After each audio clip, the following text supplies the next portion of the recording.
नमस्कार मित्रांनो, welcome to my channel. आपण बालमानसशास्त्र आणि अध्यापनशास्त्र पेपर 1 आणि 2 च्या दृष्टीने महत्त्वाचे प्रश्न बघत आहोत। बालमानसशास्त्राचे MCQs इम्पॉर्टंट आहेत आणि त्याची सीरीज आपण चालू केलेली आहे। चला तर व्हिडिओ सुरू करूया। 31 नंबरचा प्रश्न बघा, अध्ययनाबाबतची सर्वात अलीकडे स्वीकारलेली विचारधारा म्हणजे अध्ययनकर्ता हा। याचं उत्तर आहे 1 नंबरचं ज्ञानाचा रचयिता। दुसरा प्रश्न बघा, अभ्यासक्रमात प्रात्यक्षिक कार्य समाविष्ट करण्याचा प्रमुख हेतू म्हणजे। याचं उत्तर आहे 2 नंबरचं विद्यार्थ्यांच्या विविध कौशल्याचा विकास करणे होय। 33वा प्रश्न, आशय आकलनाचा सर्वोत्तम मार्ग म्हणजे। आशय आकलनाचा सर्वोत्तम मार्ग म्हणजे आहे आशयाचा यथायोग्य सारांश तयार करणे। हा आशय आकलनाचा सर्वोत्तम मार्ग आहे। नंतरचा क्वेश्चन बघा, 34 नंबरचा क्वेश्चन, खालीलपैकी कोणते उदाहरण आंतरिक प्रेरणेचे नाही। प्रेरणा हा टॉपिक आपण घेतलेला आहे आपल्या चॅनलवरती। ज्यांनी नसेल बघितला त्यांनी व्यवस्थित ऐकून घ्या। याचं उत्तर आहे 4 नंबरचं, विक्रीच्या व्यवसायात प्रवेश करण्याची इच्छा असल्यामुळे तृप्तता संप्रेषण निवडण्याची विषयाची निवड करते। हे आहे आंतरिक प्रेरणेचं उदाहरण नाहीये। क्वेश्चन नीट वाचा। नेक्स्ट क्वेश्चन बघा, शिक्षकाची प्रमुख भूमिका काय असली पाहिजे। त्याचं उत्तर आहे 3 नंबरचं, विद्यार्थ्यांना ज्ञानप्राप्ती व ज्ञानाची पुनर्रचना करण्यासाठी सहाय्यता करणे ही शिक्षकाची प्रमुख भूमिका असली पाहिजे। आता बघूया नेक्स्ट क्वेश्चन, 36 नंबरचा क्वेश्चन, अध्ययनावर सर्वाधिक परिणाम करणारी अध्ययनकर्त्याची वैशिष्ट्ये कोणती आहेत। तर याचं उत्तर आहे 3 नंबरचं, अभिक्षमता आणि प्रेरणा ही अध्ययनावरती सर्वाधिक परिणाम करणारी अध्ययनकर्त्याची वैशिष्ट्ये आहेत। नंतरचा क्वेश्चन बघा, 37 नंबरचा क्वेश्चन, व्याख्यानाचा प्रमुख दोष म्हणजे। व्याख्यानाचा प्रमुख दोष काय आहे तर 3 नंबरचं, विद्यार्थी निष्क्रिय स्वीकारक बनतात आणि विचार करत नाहीत। हे आहे त्याचं उत्तर। नेक्स्ट क्वेश्चन बघा, जर ज्ञान प्राप्तीसाठी अध्ययन हे शिक्षणाचे ध्येय असेल तर विद्यार्थ्यांना काय असलं पाहिजे। त्याचं उत्तर आहे 4 नंबरचं, स्व अध्ययनाला प्रोत्साहित करावे। काय करायला पाहिजे, शिक्षणाने स्व अध्ययनाला स्वतःहून अभ्यासाला प्रोत्साहित केलं पाहिजे। नेक्स्ट क्वेश्चन बघा, कोणत्या प्रयत्नाने विद्यार्थ्यांना ग्रंथालय वापरण्याची चालना मिळेल। कोणत्यानं तर वाचन कौशल्य व अभिरुची विकास। याचं 1 नंबरचं उदाहरण आहे वाचन कौशल्य आणि अभिरुची, त्यांना आवड निर्माण झाली पाहिजे त्यामध्ये।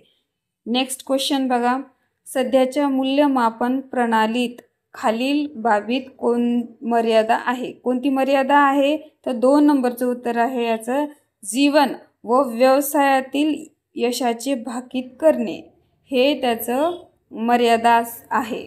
ओके, नेक्स्ट क्वेश्चन बघा, परिणामकारक अध्ययनासाठी सर्वात कमी महत्त्वाचे शिक्षक गुण वैशिष्ट्य आहे। तर याचं काय आहे उत्तर तर 4 नंबरचं, उच्च शैक्षणिक संपादन हे आहे त्याचं उत्तर। ओके, नेक्स्ट क्वेश्चन बघा, 42, खालीलपैकी कोणते विधान सत्य आहे।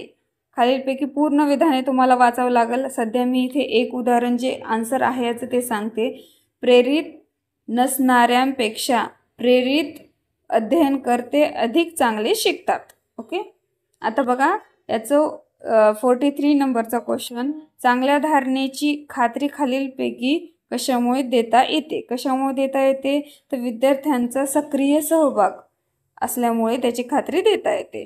नेक्स्ट क्वेश्चन बघा, 44 नंबरचा, अध्ययनाबाबत सध्याचा विचार कोणता। कोणता विचार असेल तर 2 नंबरचं उत्तर आहे याचं, अध्ययनकर्ता त्याच्या पूर्वज्ञानाच्या आधारे संकल्पना तयार करतो। कोणताही अध्ययनकर्ता हा पूर्वज्ञान जेवढं आहे त्याच्या आधारावर तो संकल्पना इमॅजिनेशन करतो। नेक्स्ट क्वेश्चन बघा, सृजनशील विचार वृद्धिंगत करण्यासाठी संगणक उपयुक्त ठरतो जेव्हा। त्याचं उत्तर आहे 3 नंबरचं, विद्यार्थ्यांना मुक्त समस्यांच्या निराकरणात संगणक वापरण्यास सांगितले जाते। ओके, नेक्स्ट क्वेश्चन बघा, प्रकल्प प्रात्यक्षिके आणि विद्यार्थ्यांची सादरीकरणे यांचा समावेश करण्याचा प्रमुख उद्देश कोणता? तर याचं उत्तर आहे 4 नंबर, विद्यार्थ्यात स्व अध्ययन कौशल्य विकसित करणे हे याचा उद्देश असतो. ओके, नेक्स्ट क्वेश्चन बघा 47 नंबरचा. अर्थपूर्ण अध्ययनाचा सर्वोत्कृष्ट दर्शक म्हणजे 3 नंबरचं उत्तर आहे याचं ज्ञानाचे समस्या निराकरण उपयोजन करण्याची क्षमता हे आहे. चला नेक्स्ट क्वेश्चन पाहूया 48 नंबरचा. विद्यार्थी सक्रिय अध्ययन करता असल्याचा निदर्शक खालीलपैकी कोणता आहे? त्याचं उत्तर आहे 4 नंबरचं. जो विद्यार्थी शिक्षकांच्या विधानाशी असहमत असल्यास आव्हान देतो. नेक्स्ट क्वेश्चन बघा. विद्यार्थ्यांना कोणत्या परिस्थितीत बुद्धिमंथन सर्वाधिक उपयुक्त ठरते? तर याचं उत्तर आहे 4 नंबरचं. पाण्याचा अपव्यय कमी करण्यासाठी कल्पना शोधताना हे आहे याचं उत्तर. आता नेक्स्ट क्वेश्चन पाहूया 50 नंबरचं क्वेश्चन. संगणक सादरीकरणाबाबत खालीलपैकी कोणते विधान असत्य आहे? अशा प्रकारचे प्रश्न भरपूर येतात. असत्य विधान कोणते? ओके, तर याचं उत्तर आहे 2 नंबरचं. विद्यार्थी निष्क्रिय अध्ययन करता होतो. ओके, नेक्स्ट क्वेश्चन बघा. शिक्षकांनी वर्गात एका पाठ्य घटकाचे अध्यापन करून त्यावर आधारित प्रश्न विचारले असता विद्यार्थ्यांना उत्तरे आली नाहीत. याचा अर्थ उत्तर होतं 2 नंबरचं. शिक्षकांनी विद्यार्थ्यांच्या आकलन पद्धतीनुसार अध्यापन केले नाही. ओके, याचं उत्तर आहे 2 नंबरचं. नेक्स्ट क्वेश्चन बघा. शिक्षकांनी विचारलेल्या खालीलपैकी कोणता प्रकार मुक्त स्वरूपाचा आहे? तर याचं उत्तर बघा 3 नंबरचं आहे. पाण्याचे गुणधर्म सांगा. Okay, next question. खालील प्रश्न वाचा. आता हा प्रश्न आहे. वरील प्रश्न विद्यार्थ्यांना सोडवण्यातून कोणते अध्यापनाचे उद्दिष्ट साध्य होईल? तर याचं उत्तर आहे 4 नंबरचं विश्लेषण. नेक्स्ट क्वेश्चन बघा. खालीलपैकी अध्यापनातील कोणत्या बाबीचे शैक्षणिक मूल्य तुलनात्मक दृष्ट्या कमी आहे? तर कोणत्या आहे? त्याचं उत्तर आहे 1. विद्यार्थ्याला गणितीय सूत्र सांगणे ह्याचं तुलनात्मक दृष्ट्या मूल्य कमी आहे. नेक्स्ट क्वेश्चन बघा 55 नंबरचा. विद्यार्थी विज्ञानाचे प्रश्न सोडवित असताना चुका करतो. कारण याचं उत्तर आहे 2 नंबरचं. विज्ञानाच्या संकल्पना विद्यार्थ्यांना चांगल्या समजलेल्या नाहीत. विज्ञान हा विषय असा आहे की त्याचे कन्सेप्ट क्लिअर असल्या पाहिजे तर तुम्हाला त्याचे आन्सर्स येतात. ओके, तर त्यात समजलं नाही. याचं उत्तर 2 नंबरचं आहे. नेक्स्ट क्वेश्चन बघा 56. विद्यार्थ्यांमध्ये तार्किक व चिंतन कौशल्याचा विकास करण्यासाठी शिक्षकाने काय करावे? तर शिक्षकाने काय करावे? 4 नंबरचं उत्तर आहे याचं. विषय संकल्पना जीवनाशी जोडणे व विद्यार्थ्यांमध्ये चर्चा घडवून आणणे. ओके, याचं उत्तर 4 नंबरचं आहे. नेक्स्ट क्वेश्चन बघा.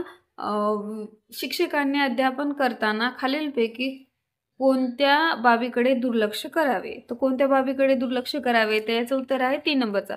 विद्यार्थ्यांचा सामाजिक वर्ग व गट जाणणे, म्हणजे विद्यार्थी कोणत्या गटातला आहे, त्याचा वर्ग मध्यम आहे का काय हे समजून. नेक्स्ट क्वेश्चन बघा. अध्यापनातील संकल्पना विद्यार्थ्यांना समजवण्यासाठी त्यांच्याकडून प्रतिकृती तयार करून घेणे हे डॅश स्वरूपाचे कौशल्य विकसित करणे. तर याचं उत्तर आहे 3 नंबरचं क्रियात्मक. ओके, नेक्स्ट क्वेश्चन बघा. अध्यापनातील विविध संकल्पना परस्परांना जोडण्यासाठी खालीलपैकी कोणती पद्धती पूरक ठरते?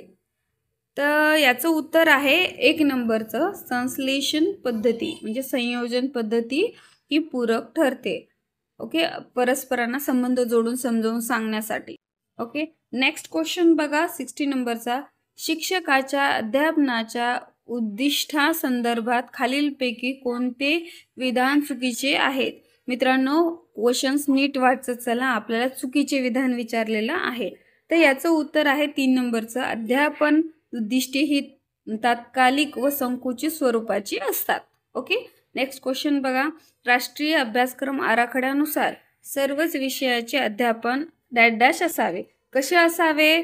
तर बाल केंद्रित असावे. म्हणजे विद्यार्थी केंद्रित असावे, बाल केंद्रित असावे, म्हणजे विद्यार्थ्यांना लक्षात घेऊन अभ्यासक्रम असावा. हा NEP 2020चा आहे. नंतरचा क्वेश्चन बघा, शिक्षकाकडे खालीलपैकी कोणते गुण असावेत. तर आपल्याला हे पूर्ण गुण वाचायचे आहेत. तर मी याचं उत्तर सांगते तुम्हाला. याचं उत्तर आहे 1 नंबरचं अ ब क. विषयाची अभिरुची, बालमानसशास्त्राचे ज्ञान, अध्यापन कौशल्य. भेदभावनात्मक वर्णन असावे का, तर नाही. त्यामुळे हे ड उत्तर याचा आन्सर होऊ शकत नाही. आन्सर आहे 1 नंबरचं फक्त अ ब क. इथे आपले मोस्ट ऑफ द क्वेश्चन्स झालेले आहेत मित्रांनो. अजून क्वेश्चन्स आणेल तुमच्यासाठी. व्हिडिओ आवडला असेल तर लाईक अँड सबस्क्राईब नक्की करा. चलो बाय.